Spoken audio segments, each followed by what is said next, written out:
نبی پاک دا صرف ایک واسطے نال نبی پاک دا قرب، ایک ہے ساڈے کول خانہ کعبہ، دوسری شے ساڈے کول حجر اسود، تے تیجی شے جڑی اپنے گھر گھر پئی ہے قرآن پاک۔ اللہ اکبر۔ نبی پاک علیہ السلام قرآن پاک تلاوت کیتا، اسی بھی اوجو قرآن جڑا نبی پاک تلاوت کیتا اسی تلاوت کرنے ہاں، سانو اللہ رب العالمین دا قرب ملتا ہے۔ ایک حدیث پاک آندی ہے جس وقت اللہ رب العالمین نے ارشاد فرمایا کوئی بھی انسان میرے کولو دعاواں منگے، ذکر کرے جتنا مرضی، جو ثواب تلاوت والا دا ہے وہ دوجہ دا نہیں۔ اے اللہ دا کلام ہے، اللہ پاک دا کلام باقی ہر دے کلام تو افضل۔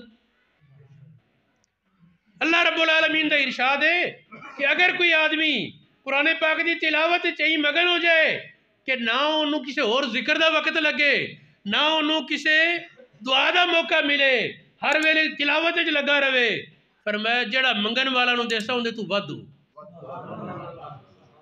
اے تلاوت والے نو مل سکتا۔ اے تلاوت دی فضیلت بلا شبہ اللہ پاک دا کلام ہے، ان دے وچ ساڑھے واسطے ایک بہت بڑا سبب فضیلت دا اے نبی پاک دا برکت ہے، تبرک،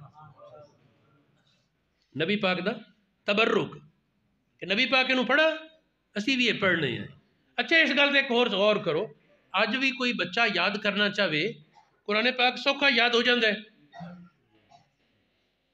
آسانی نہ، چھوٹے چھوٹے بچے یاد کر لیندے، تے پہلیاں کتاباں یاد نہیں ہوندیاں یہ سوکھیاں، پہلیاں کتاباں دے حفظ صرف نبی ہوندے، اللہ دے نبی تو سوا کوئی اور پوری کتاب یاد نہیں کر سکتا سی۔ ٹھیک ہے، یہ کیویں سوکھا ہے ساڈے واسطے قرآن پاک وچ انما یسرناہ بلسانک، محبوب تیری بولی دی وجہ تو تیری زبان تو اے قرآن ادا ہویا تا سوکھا ہے۔ جے نبی پاک دی زبان دی وجہ تو سوکھا نہ ہوندا تے کڈا بھاری سی۔